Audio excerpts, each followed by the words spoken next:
আসসালামু আলাইকুম সুপ্রিয় দর্শক, আশা করছি সবাই ভালো আছেন।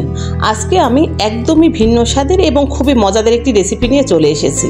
আমরা অনেকেই ব্রয়লার মুরগিটা খেতে চাই না, কারণ মাংস থেকে আস্তে আস্তে গন্ধ লাগে, নরম এবং ফ্যাসফেসে হয়। তবে আপনারা যদি না টেনে সম্পূর্ণ ভিডিওটি দেখেন এবং আমার রেসিপিটি ফলো করেন, আশা করছি সবারই কিন্তু খুব ভালো লাগবে। এখানে আমি 1 কেজি মুরগির মাংস কেটে ধুয়ে পরিষ্কার করে নিয়েছি, আর এখানে আমি একদম ফ্রেশ মাংস নিয়েছি। প্রথমে আমি মাংসটাকে ম্যারিনেট করে নিব। এর জন্য যা যা লাগবে, এখানে আমি দিয়ে দিলাম 1 টেবিল চামচ লবণ, 1/2 টেবিল চামচ হলুদের গুঁড়া, 1/2 টেবিল চামচ মরিচের গুঁড়া, সাথে দিয়ে দিলাম 1/2 টেবিল চামচ জিরার গুঁড়া। আর অবশ্যই এখানে আমি দিয়ে দিব 2 টেবিল চামচ লেবুর রস। আর লেবুর রস দিলে কিন্তু মাংস থেকে কিন্তু আস্তে আস্তে গন্ধ লাগে না, এর জন্য অবশ্যই লেবুর রস দেওয়ার চেষ্টা করবেন। এখন আমি মাংসগুলোকে খুব ভালোভাবে হাত দিয়ে মেখে নিব, যেন মশলাটা খুব ভালোভাবে মাংসের গায়ে লেগে যায়। আমার মাংসটা কিন্তু রেডি হয়ে গেছে। এখন আমি মাংস রান্না করার জন্য আমি প্রথমে মশলা রেডি করে নিব। এর জন্য দিয়ে দিলাম 1 টেবিল চামচ লবণ, 1/2 টেবিল চামচ হলুদের গুঁড়া, 1 টেবিল চামচের একটু বেশি মরিচের গুঁড়া, 1 টেবিল চামচ ভর্তি করে দিয়ে দিলাম ধনিয়া এবং জিরার গুঁড়া, সামান্য একটু পানি দিয়ে দিলাম। এখন আমি মশলাটাকে সামান্য কিছু সময়ের জন্য আমি একটু ভিজিয়ে রাখবো। আর মশলাটা এইভাবে যদি রেডি করে নেওয়া হয়, তাহলে কিন্তু রান্না করার সময় কিন্তু কোনো ঝামেলা হয় না। অনেক সময় মশলাগুলো একটা একটা করে দিতে গেলে অনেক সময় মশলা কিন্তু নিচের থেকে লেগে যায়, এজন্য আমরা এইভাবে রেডি করে নিব। চুলায় একটা প্যান বসিয়ে দিলাম আর দিয়ে দিলাম পরিমাণ মতো সাদা তেল। আর অবশ্যই তেলের পরিমাণটা একটু বেশি দেওয়ার চেষ্টা করব। আর এই তেল দিয়েই আমরা মাংস রান্নাটা শেষ করব। এখন আমি চিকেনগুলোকে খুব ভালোভাবে ফ্রাই করে নিব। আর খুব বেশি সময় ধরে চিকেনটাকে ফ্রাই করা লাগবে না, জাস্ট 2 থেকে 3 মিনিট ধরে ভাজলেই হয়ে যাবে। আমার চিকেনগুলো কিন্তু ফ্রাই করা হয়ে গেছে।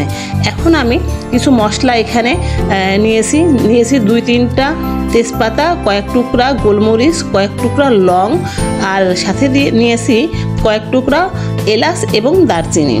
এখন আমি তেলের মধ্যে 1 কাপ পেঁয়াজ কুচি দিয়ে দিলাম, আর সাথে দিয়ে দিলাম শুকনা মশলাগুলা। এখন আমি খুব ভালোভাবে আমি পেঁয়াজটাকে নেড়ে চেড়ে নিব, পেঁয়াজটা যতক্ষণ না পর্যন্ত বাদামি কালার না হয়ে আসে। এখন আমি এখানে যে মশলাটা রেডি করে রেখেছিলাম সেইটা দিয়ে দিলাম। এখন আমি খুব ভালোভাবে মশলাটাকে কষিয়ে নিব। আর একটা কথা খেয়াল রাখতে হবে, মশলা যখন কষাবো তখন কিন্তু আমি হাই ফ্লেমে রাখবো না, হিটটা আমি মিডিয়াম হিটে রাখবো। দিয়ে দিলাম 1 টেবিল চামচ রসুনের পেস্ট, 1 টেবিল চামচ পেঁয়াজের পেস্ট, আর 1 টেবিল চামচ আদার পেস্ট। এখন আমি কিছু সময় ধরে মশলাটাকে কষিয়ে নিব, যেন মশলাটা নিচের থেকে লেগে না যায়। আর মশলাটা কিন্তু একটু সময় নিয়ে কষিয়ে নেব। আর সামান্য একটু পানি অ্যাড করলাম, যেন মশলাটা নিচের থেকে ধরে না যায়।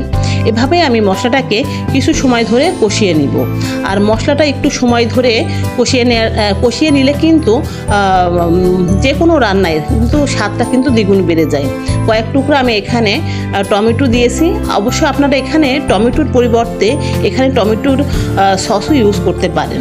এভাবে আমি মশলাটাকে কিছু সময় ধরে কষিয়ে নিব। মশলাটা আমার কষানো হয়ে গেছে। এখন আমি চিকেনগুলোকে দিয়ে আমি এই মশলার মধ্য দিয়েই আমি ভালো করে চিকেনগুলোকে কষিয়ে নিব। এখানে আমি কোনো পানি অ্যাড করব না, এই মশলা দিয়েই আমি চিকেনগুলোকে আমি কষিয়ে নিব এবং ঢাকনা দিয়ে একটু ঢেকে নিব, যেন চিকেনগুলো খুব ভালোভাবে সিদ্ধ হয়ে যায়। আর দেখেন, আমি চিকেনগুলো কিন্তু যেহেতু আগের থেকে ফ্রাই করে নিয়েছিলাম, এজন্য কিন্তু চিকেনগুলো কিন্তু একদম ভেঙে চলে যায় নাই। এখন চিকেনগুলো আমার কষানো হয়ে গেছে। এখন আমি এখানে 2 কাপ পানি অ্যাড করেছি, গরম পানি অ্যাড করেছি। আপনারাও চেষ্টা করবেন গরম পানি এখানে অ্যাড করার। আমি এইভাবে ঢাকনা দিয়ে ঢেকে আমি চিকেনটাকে রান্না করে নিব, যতক্ষণ না পর্যন্ত পানিটা শুকিয়ে না আসে। আর প্রথমে আমি হাই ফ্লেমে দিয়ে আমি রান্না করে নিব। তারপরে আমি কিছু সময় পরে যখন একটু পানিটা শুকিয়ে আসবে, তখন আমি মিডিয়াম হিটে নিয়ে চলে আসব। আমার রান্নাটা কিন্তু প্রায় হয়ে গেছে।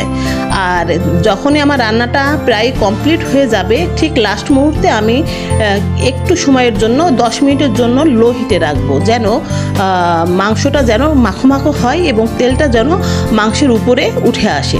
আমার চিকেন কিন্তু একদম রান্না কমপ্লিট হয়ে গেছে। অবশ্যই আপনারা এইভাবে ট্রাই করবেন। আশা করছি আপনাদের আমার এই রেসিপিটি খুবই ভালো লাগবে। আর যদি একবার ট্রাই করেন, আশা করছি যতবার মাংস রান্না করবেন এভাবেই ট্রাই করবেন। দেখা হবে নতুন কোনো পর্বে। আজকের মতন আল্লাহ হাফেজ, সবাই ভালো থাকবেন।